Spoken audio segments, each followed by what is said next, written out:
요한계시록 15장. 모세의 노래, 어린 양의 노래. 나는 하늘에서 거대하고 숨이 멎을 듯한 또 다른 표징을 보았습니다. 일곱 천사가 일곱 재앙을 들고 있었습니다.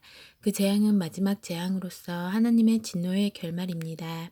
나는 유리 바다 같은 것을 보았습니다. 그 유리는 불빛으로 빛났습니다.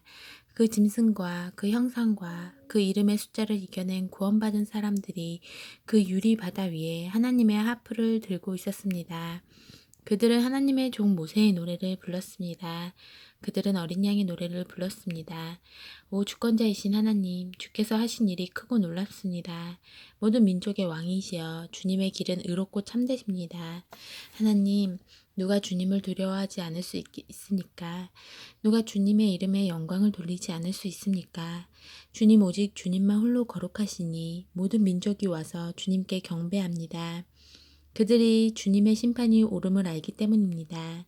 그 후에 나는 하늘에 있는 성전, 그 증거의 장막문들이 활짝 열린 것을 보았습니다.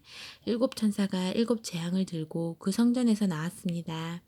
그들은 깨끗하고 빛나는 못이 옷과 금 조끼를 입고 있었습니다. 내 동물 중 하나가 일곱 천사에게 영원 무궁히 살아계신 하나님의 진노로 가득 찬 일곱 금대접을 건네주었습니다.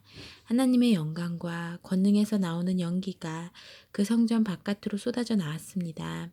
그 일곱 천사의 일곱 재앙이 다 끝나기 전까지는 아무도 그 성전에 들어갈 수 없었습니다. 16장. 일곱 재앙을 쏟아붓다.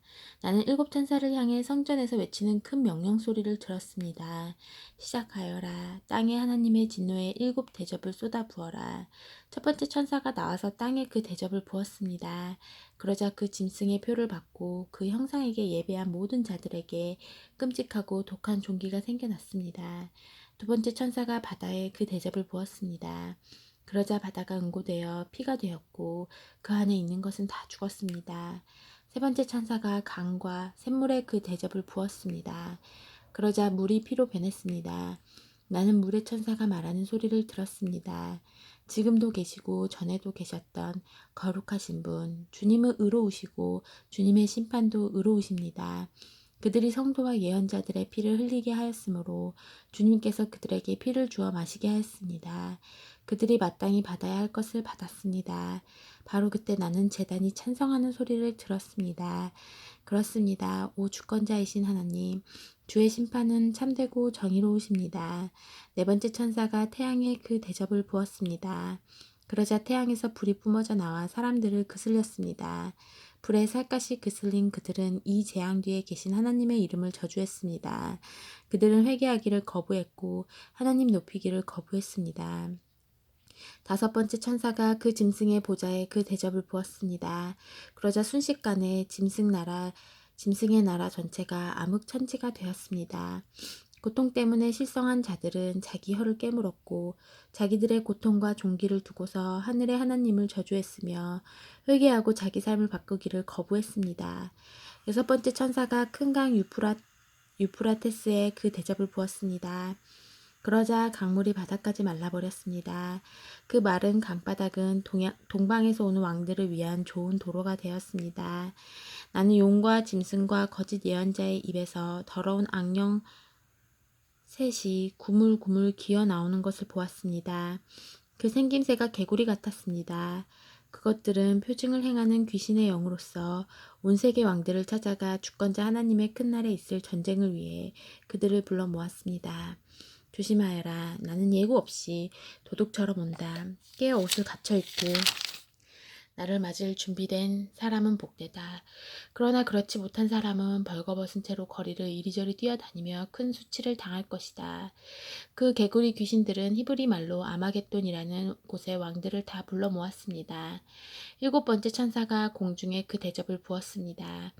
그러자 성전 안의 보좌로부터 다 되었다는 외침이 들려왔고 번갯불과 함성과 천둥소리와 어마어마한 지진이 뒤따랐습니다. 그 지진은 시간이 시작된 이래 한 번도 없었던 실로 엄청난 지진이었습니다. 그 도성은 세 조각이 났고 민족들의 도성들도 무너져 내렸습니다. 큰 바빌론은 하나님의 맹렬한 진노의 포도주를 마셔야 했습니다. 그 잔을 주시기로 했던 것을 하나님이 기억하신 것입니다. 섬들이 다 도망가 버렸고 산들도 하나도 남지 않게 되었습니다. 1톤이나 되는 우박이 떨어져 사람들을 내리쳤고 사람들은 그 초대형 우박 재앙을 두고서 하나님을 저주했습니다. 17장 음녀들의 어미 큰 바빌론. 7대접을 들고 있던 7천사 중 하나가 와서 나를 초대하며 말했습니다. 오너라, 많은 물 위에 보좌를 두고 앉았던 그 큰 음녀, 땅의 왕들이 더불어 음행을 행한 그 음녀가 받을 심판을 내게 보여주겠다. 그녀의 음란한 욕정을 마시고 취한 땅에 사는 사람들에게 내릴 심판을 보여주겠다.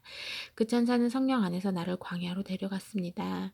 나는 붉은 짐승을 타고 있는 한 여자를 보았습니다. 하나님을 모독하는 말로 가득 찬 그 짐승에는 7개의 머리와 10개의 뿔이 있었습니다. 그 여자는 자주색과 붉은색 옷을 입고 있었고 금과 보석과 진주로 치장하고 있었습니다. 그 여자는 손에 금잔을 들고 있었는데 그 잔은 온갖 역겨운 것들, 그녀의 더러운 음행들로 가득했습니다. 그녀의 이마에는 수수께끼 같은 이름이 찍혀 있었습니다. 땅의 음녀들과 혐오스러운 것들의 어미, 큰 바빌론. 내가 보니 그 여자는 술에 취해 있었는데 하나님의 거룩한 백성의 피를 마시고 예수의 순교자들의 피를 마시고 그렇게 취해 있었습니다. 소스라치게 놀란 나는 내 눈을 비볐습니다. 나는 놀라서 고개를 설레설레 저었습니다. 천사가 말했습니다. 놀랐느냐? 내가 그 여자와 그 여자가 타고 있는 짐승 7머리와 10뿔을 가진 그 짐승의 수수께끼를 내게 말해주마. 네가 본 그 짐승은 전에 있었으나 지금은 없으며 장차 바닥이 없는 구덩이에서 올라와 결국 지옥으로 직행할 짐승이다. 땅에 사는 사람들 중에 그 이름이 창세로부터 생명책에 기록되어 있지 않는 이들은 전에 있었으나 지금은 없으며 앞으로 올 그 짐승을 보고서 현혹될 것이다. 그러나 경계를 늦추지 마라. 머리를 써라. 7머리는 7언덩으로서 그 여자가 앉아있는 곳들이다. 또한 7머리는 7왕이다. 그중 5은 이미 죽었고 하나는 지금 살아있으며 다른 하나는 아직 나타나지 않았다. 나타나더라도 그의 때는 잠깐일 것이다. 전에 있었으나 지금은 없는 그 짐승은 8번째이기도 하고 7 중 하나이기도 한데 장차 지옥으로 들어갈 것이다. 네가 본 그 10뿔은 10왕이지만 그들은 아직 권력을 잡지 못했다. 그들은 장차 그 붉은 짐승과 함께 권력을 잡을 것이지만 오래 가지는 못할 것이다. 아주 잠깐만 위세를 부릴 것이다. 이 왕들은 한마음으로 그들의 권능과 권세를 그 짐승에게 넘겨줄 것이다. 그들은 어린 양에 맞서 전쟁을 일으키겠으나 어린 양이 그들을 이길 것이다. 이는 그 어린 양이야말로 모든 주의 주님이시며 모든 왕의 왕이시라는 증거가 될 것이며 부름받아 뽑힌 신실한 사람들이 그분과 함께할 것이다. 이어서 그 천사가 말했습니다. 내가 본 음녀가 보좌를 두고 앉아있는 그 물은 백성과 무리와 나라와 언어들이다. 그리고 네가 본 그 10뿔은 그 짐승과 더불어 그 음녀에게 등을 돌릴 것이다. 그들은 그녀를 증오하고 폭행하고 벌거벗겨 이빨로 갈기갈기 찢어서는 불에 태워버릴 것이다. 하나님의 말씀이 이루어질 때까지 그들의 통치권을 그 짐승에게 넘길 생각을 하게 만드신 이는 하나님이셨다. 네가 본 그 여자는 땅의 왕들을 압제하는 그 큰 도성이다. 아멘.